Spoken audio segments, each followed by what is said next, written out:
술 권하는 사회, 현진건. 아이고 아야! 홀로 바느질을 하고 있던 아내는 얼굴을 살짝 찌푸리고 가늘고 날카로운 소리로 부르짖었다. 바늘 끝이 왼손 엄지손가락 손톱 밑에 찔렸습니다. 그 손가락은 가늘게 떨고 하얀 손톱 밑으로 앵두빛 같은 피가 비친다. 그것을 볼 사이도 없이 아내는 얼른 바늘을 빼고 다른 손 엄지손가락으로 그 상처를 누르고 있다. 그러면서 하던 일가지를 팔꿈치로 고이고이 밀어내려 놓았다. 이윽고 눌렀던 손을 떼어보았다.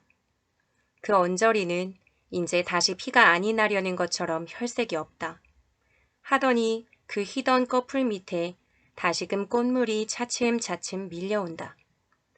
보일 듯 말 듯한 그 상처로부터 좁쌀 낫 같은 핏방울이 송송 솟는다. 또 아니 누를 수 없다. 이만하면 그 구멍이 아물었으려니 하고 손을 떼면 또 얼마 아니 되어 피가 비치어 나온다. 인제 헝겊 오락지로 쳐매는 수밖에 없다. 그 상처를 누른 채 그는 바느질 고리에 눈을 주었다. 거기 쓸만한 오락지는 실패 밑에 있다. 그 실패를 밀어내고 그 오락지를 두 새끼손가락 사이에 집어 올리려고 한동안 애를 썼다. 그 오락지는 마치 풀로 붙여둔 것 같이 고리 밑에 착 달라붙어 세상 잡혀지지 않는다. 그 두 손가락은 헛되이 그 오락지 위를 극적거리고 있을 뿐이다. 왜 집혀지지를 않아? 그는 마침내 울듯이 부르짖었다. 그리고 그것을 집어줄 사람이 없나 하는 듯이 방 안을 둘러보았다. 방 안은 텅 비어있다. 어느 뉘 하나 없다. 호젓한 허영만 그리 휩싸고 있다. 바깥도 죽은 듯이 고요하다. 시시로 포옹포옹 하고 떨어지는 수도의 물방울 소리가 쓸쓸하게 들릴 뿐 문득 전등불이 광채를 더하는 듯하였다. 벽상에 걸린 괴종의 거울이 번들하며 새로 한 점을 가리키려는 시침이 위협하는 듯이 그의 눈을 쏜다. 그의 남편은 그때껏 돌아오지 않았었다. 아내가 되고 남편이 된 지는 벌써 오랜 일이다. 어느덧 7, 8년이 지냈으리라. 학원만 같이 있어 본 날을 헤아리면 단 1년이 될락 말락한다.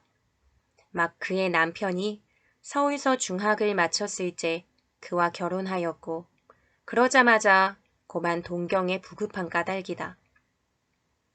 거기서 대학까지 졸업을 하였다. 이 길고 긴 세월에 아내는 얼마나 괴로웠으며 외로웠으랴. 봄이면 봄, 겨울이면 겨울. 웃는 꽃을 한숨으로 맞았고 얼음 같은 베개를 뜨거운 눈물로 데웠다. 몸이 아플 때, 마음이 쓸쓸할 때 얼마나 그가 그리웠으랴. 하건만 아내는 이 모든 고생을 이를 악물고 참았었다. 참을 뿐이 아니라 달게 받았었다.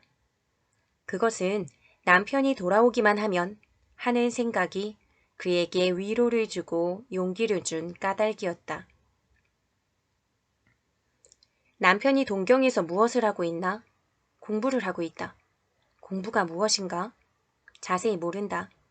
또 알려고 애쓸 필요도 없다. 어찌하였든지 이 세상에 제일 좋고 제일 귀한 무엇이라 한다. 마치 옛날 이야기에 있는 도깨비의 부자방망이 같은 것이여니 한다. 옷 나오라면 옷 나오고 밥 나오라면 밥 나오고 돈 나오라면 돈 나오고 저 하고 싶은 무엇이든지 청해서 아니 되는 것이 없는 무엇을 동경에서 얻어가지고 나오려니 하였었다. 가끔 놀러오는 친척들이 비단옷 입은 것과 금지환 낀 것을 볼 때에 그 당장엔 마음 극히 부러워도 하였지만 나중엔 남편만 돌아오면 하고 그것에 경멸하는 시선이 던지었다. 남편이 돌아왔다. 한 달이 지나가고 두 달이 지나간다. 남편의 하는 행동이 자기의 기대하던 바와 조금 배치되는 듯 하였다. 공부 아니한 사람보다 조금도 다른 것이 없었다. 아니다. 다르다면 다른 점도 있다. 남은 돈벌이를 하는데 그의 남편은 도리어 집안 돈을 쓴다. 그러면서도 어디인지 분주히 돌아다닌다. 집에 들면 정신없이 무슨 책을 보기도 하고 또는 밤새도록 무엇을 쓰기도 하였다. 저러는 것이 참말 부자 방망이를 만드는 것인가 보다. 아내는 스스로 이렇게 해석한다. 또 두어 달이 지나갔다. 남편의 하는 일은 늘 한 모양이었다. 한 가지 더한 것은 때때로 깊은 한숨을 쉬는 것뿐이었다. 그리고 무슨 근심이 있는 듯이 얼굴을 펴지 않았다. 몸은 나날이 축이 나간다. 무슨 걱정이 있는고? 아내는 따라서 근심을 하게 되었다. 하고는 그 여윈 것을 보충하려고 갖가지로 애를 썼다. 곧 될 수 있는 대로 그의 밥상에 맛난 반찬가지를 붙게 하며 또 고음 같은 것도 만들었다. 그런 보람도 없이 남편은 입맛이 없다 하며 그것을 잘 먹지도 않았다. 또 몇 달이 지나갔다. 이제 출입을 뚝 끊고 늘 집에 붙어 있다. 걸핏하면 성을 낸다. 입버릇 모양으로 화난다 하였다. 어느 날 새벽 아내가 어렴풋이 잠을 깨어 남편의 누웠던 자리를 더듬어 보았다. 쥐이는 것은 이불자락뿐이다. 잠결에도 조금 실망을 아니 느낄 수 없었다. 잃은 것을 찾으려는 것처럼 눈을 부시시 떴다. 책상 위에 머리를 쓰러뜨리고 두 손으로 그것을 움켜쥐고 있는 남편을 보았다. 흐릿한 의식이 돌아옴에 따라 남편의 어깨가 덜썩덜썩 움직임도 깨달았다. 흑흑 느끼는 소리가 귀를 울린다. 아내는 정신을 바짝 차리었다. 불현듯이 몸을 일으켰다. 이윽고 아내의 손은 가볍게 남편의 등을 흔들며 목에 걸리고 나오지 않은 소리로 왜 이러고 계셔요? 라고 물어보았다. 남편은 아무 대답이 없다. 아내는 손으로 남편의 얼굴을 괴어들려고 할 즈음에 그것이 뜨뜻하게 눈물에 젖는 것을 깨달았다. 또 한 두어 달 지나갔다. 처음처럼 다시 출입이 잦아졌다. 구역이 날 듯한 술 냄새가 밤늦게 돌아오는 남편의 입에서 나게 되었다. 그것은 요 사이 일이다. 오늘 밤에도 지금까지 돌아오지 않았다. 초저녁부터 아내는 별별 생각을 다 하면서 남편을 고대고대하고 있었다. 지리한 시간을 속히 보내려고 치웠던 일가지를 또 꺼내었다. 그것조차 뜻같이 아니 되었다. 때때로 바늘이 헛되이 움직이었다. 마침내 그것에 찔리고 말았다. 어디를 가서 이때껏 오시지 않아. 아내는 이제 아픈 것도 잊어버리고 짜증을 내었다.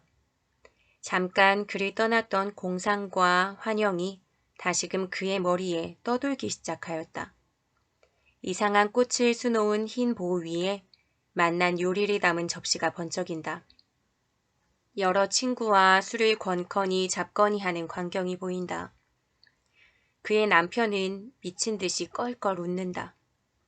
나중에는 검은 휘장이 스르르 하는 듯이 그 모든 것이 사라져버리더니 낭자한 요리상만이 보이기도 하고 술병만 희게 빛나기도 하고 아까 그 기생이 한 팔로 땅을 짚고 진저리를 쳐가며 웃는 꼴이 보이기도 하였다.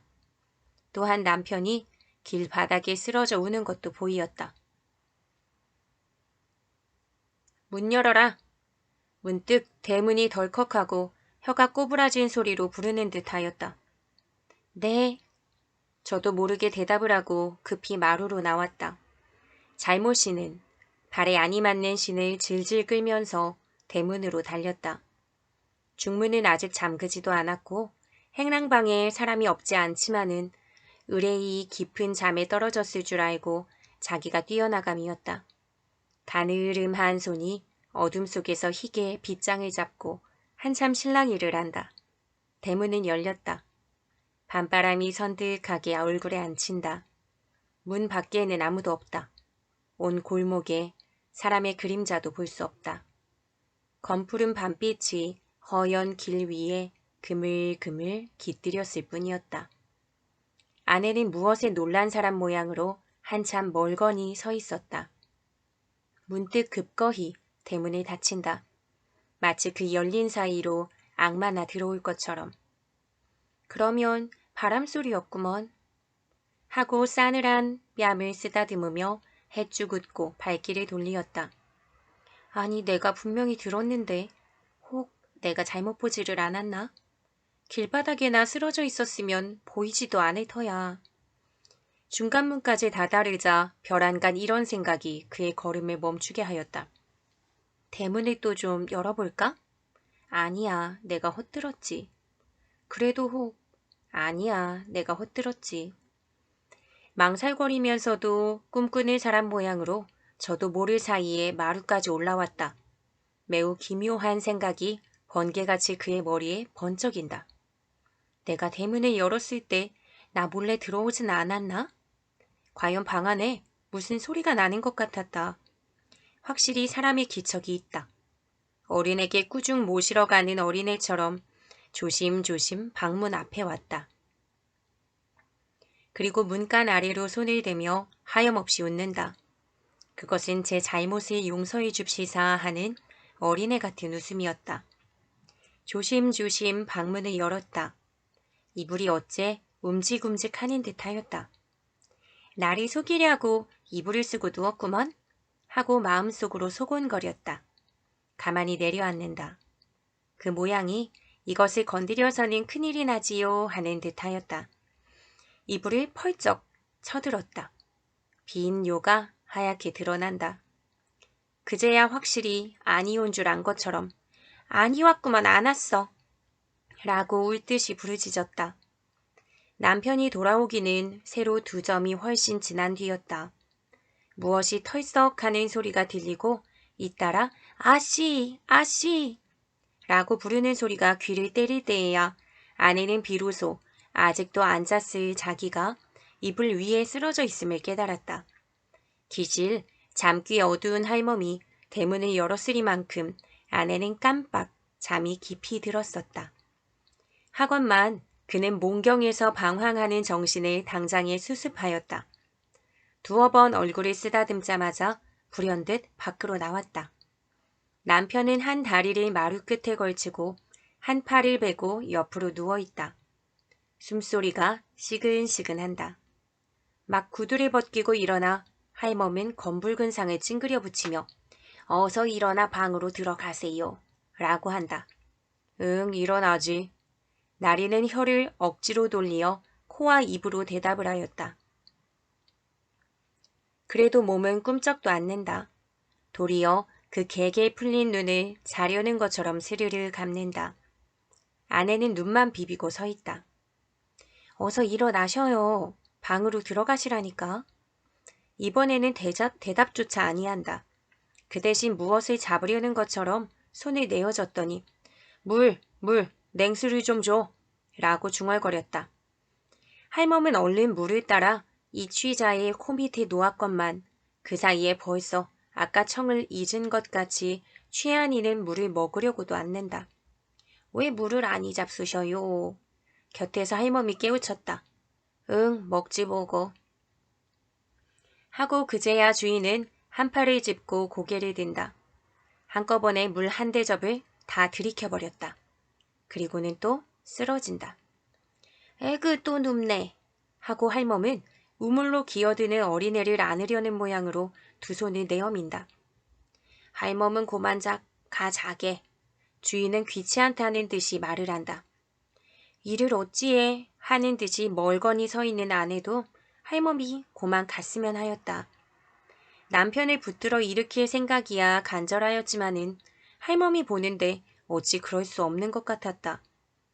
혼이 난 지가 7, 8년이 되었으니 그런 파수야 되었으련만 같이 있어 본 날을 손꼽아보며 그는 아직 가시지 본 색시였다. 할멈은 가 자게 란 말이 목까지 올라왔지만 입술에서 사라지고 말았다. 마음 그윽히 할멈이 돌아가기만 기다릴 뿐이었다. 좀 일으켜드려야지. 가기는커녕 이런 말을 하고 할멈은 선웃음을 치면서 마루로 부득부득 올라온다. 그 모양은 마치 주인 나리가 약주가 취하시거든 방에까지 모셔다 드려야 제 도리에 옳지요 하는 듯하였다. 자, 자. 할멈은 아씨를 보고 히히 웃어가며 나리의 등 밑으로 손을 넣는다. 왜 이래, 내가 일어날 테야. 하고 몸을 움직이더니 정말 주인이 부시시 일어난다. 마루를 쾅쾅 눌러디디며 비틀비틀 곧 쓰러질 듯한 보조로 방문을 향하여 걸어간다. 와지끈하며 문을 열어젖히고는 방 안으로 들어간다. 아내도 뒤따라 들어왔다. 할멈은 중간턱을 넘어설째 몇 번 혀를 차고는 저 갈대로 가버렸다. 벽에 엇비슷하게 기대어 있는 남편은 무엇을 생각하는 듯이 고개를 숙이고 있다. 그의 말라붙은 관자놀이에 펄떡거리는 푸른 맥을 아내는 걱정스럽게 바라보면서 남편 곁으로 다가온다.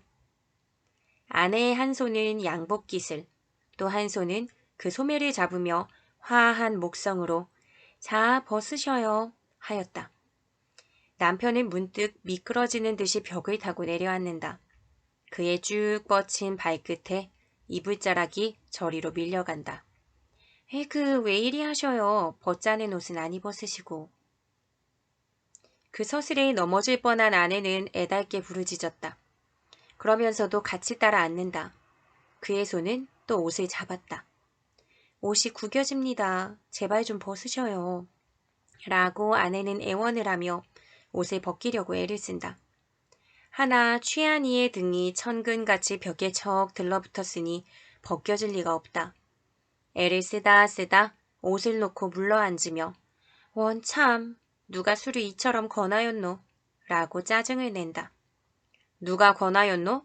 누가 권하였노? 흥. 남편은 그 말이 몹시 귀에 거슬리는 것처럼 곱삼는다. 그래, 누가 권하였는지 마누라가 좀 알아내겠소? 하고 낄낄 웃는다. 그것은 절망의 가락을 띤 쓸쓸한 웃음이었다.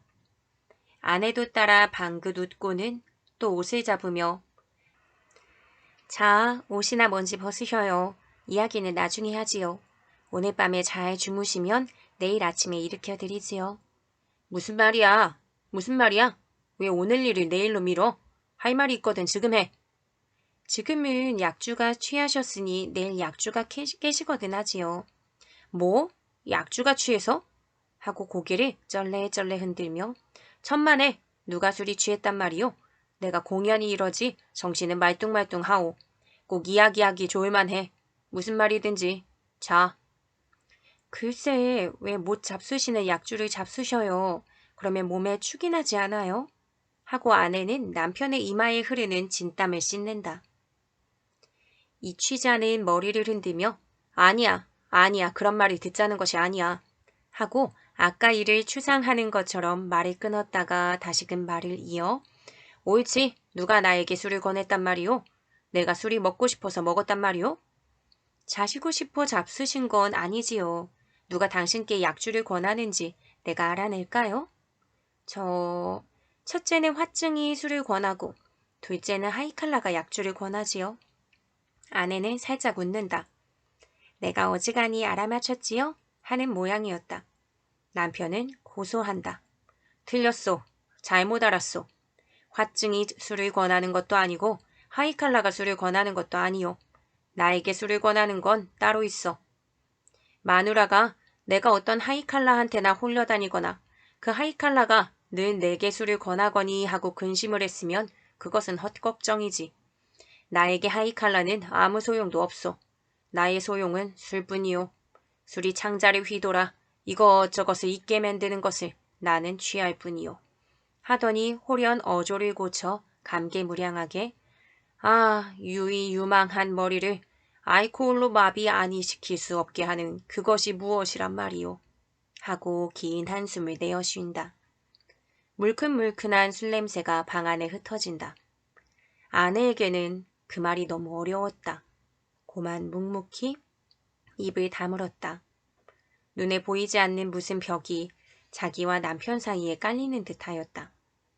남편의 말이 길어질 때마다 아내는 이런 쓰디쓴 경험을 맛보았다. 이런 일은 한두 번이 아니었다. 이윽고 남편은 기막힌 듯이 웃는다. 흥, 또 못 알아듣는군. 묻는 내가 그러지. 마누라야 그런 말을 알 수 있겠소? 내가 설명해드리지. 자세히 들어요.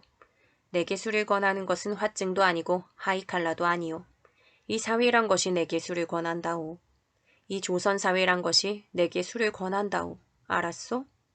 팔자가 좋아서 조선에 태어났지. 딴 나라에 놨더면 술이나 얻어먹을 수 있나. 사회란 무엇인가? 아내는 또 알 수가 없었다. 어찌하였든 딴 나라에는 없고 조선에만 있는 요리집 이름이여니 한다. 조선에 있어도 아니다니면 그만이지요. 남편은 또 아까 웃음을 재우친다. 술이 정말 아니 취한 것 같이 또렷또렷한 어조로 허허 기막혀. 그 한 분자 된 이상해야 다니고 아니 다니는 게 무슨 상관이야.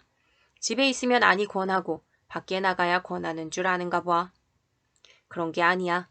무슨 사회란 사람이 있어서 밖에만 나가면 나를 꼭 붙들고 술을 권하는 게 아니야. 뭐랄까.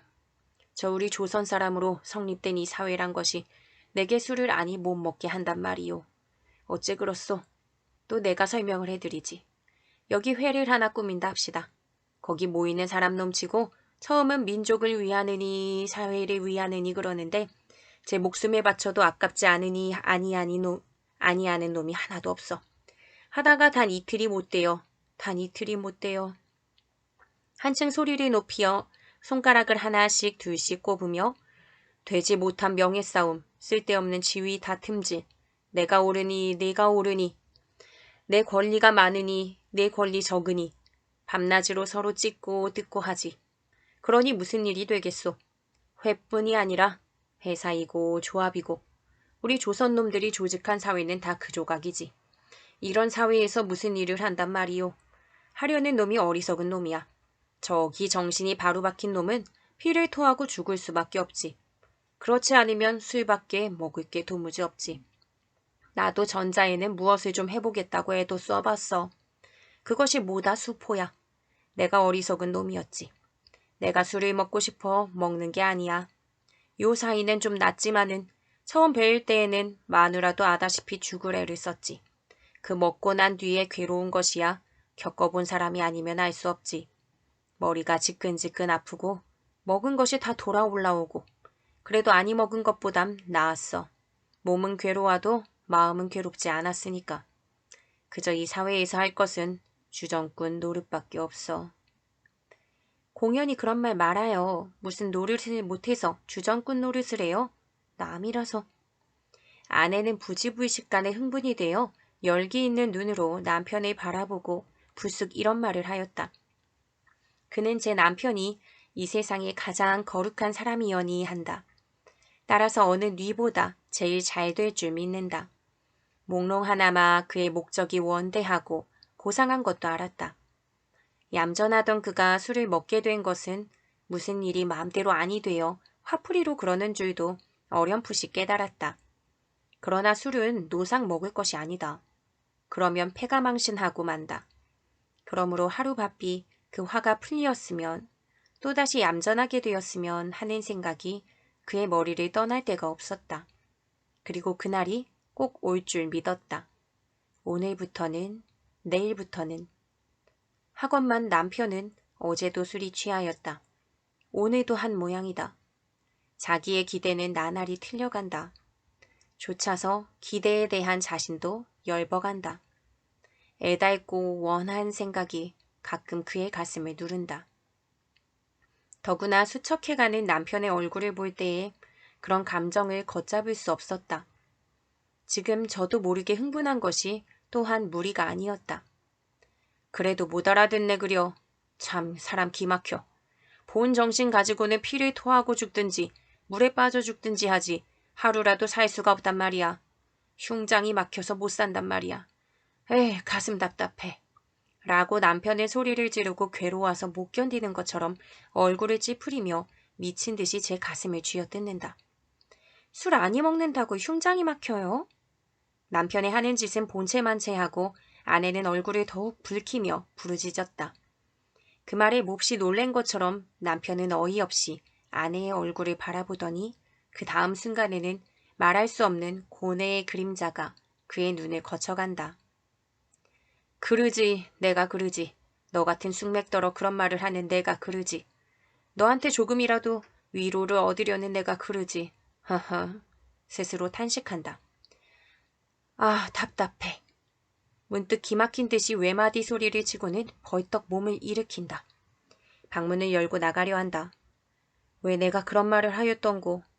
아내는 불시에 후회하였다. 남편의 저고리 뒷자락을 잡으며 안타까운 소리로 왜 어디로 가셔요? 이 밤중에 어디를 나가셔요? 내가 잘못하였습니다. 이제는 다시 그런 말을 아니하겠습니다. 그러게 내일 아침에 말을 하자니까. 듣기 싫어. 놓아, 놓아요. 하고 남편은 아내를 떠다 밀치고 밖으로 나간다. 비틀비틀 마루 끝까지 가서는 털썩 주저앉아 구두를 신기 시작한다. 에그 왜 이리 하셔요. 이제 다시 그런 말을 아니한데도. 아내는 뒤에서 구두 신으려는 남편의 팔을 잡으며 말을 하였다. 그의 손은 떨고 있었다. 그의 눈에는 단박에 눈물이 쏟아질 듯 하였다.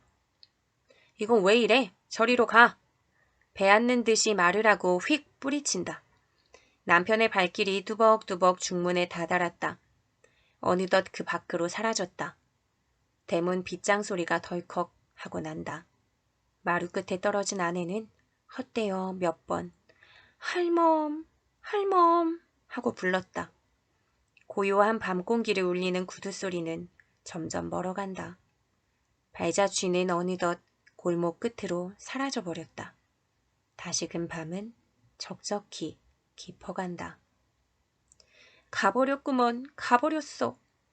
그 구두 소리를 영구히 아니 잃으려는 것처럼 귀를 기울이고 있는 아내는 모든 것을 잃었다 하는 듯이 부르짖었다. 그 소리가 사라짐과 함께 자기의 마음도 사라지고 정신도 사라진 듯 하였다. 심신이 텅 비어버린 듯 하였다. 그의 눈은 하염없이 검은 밤안개를 물끄러미 바라보고 있다.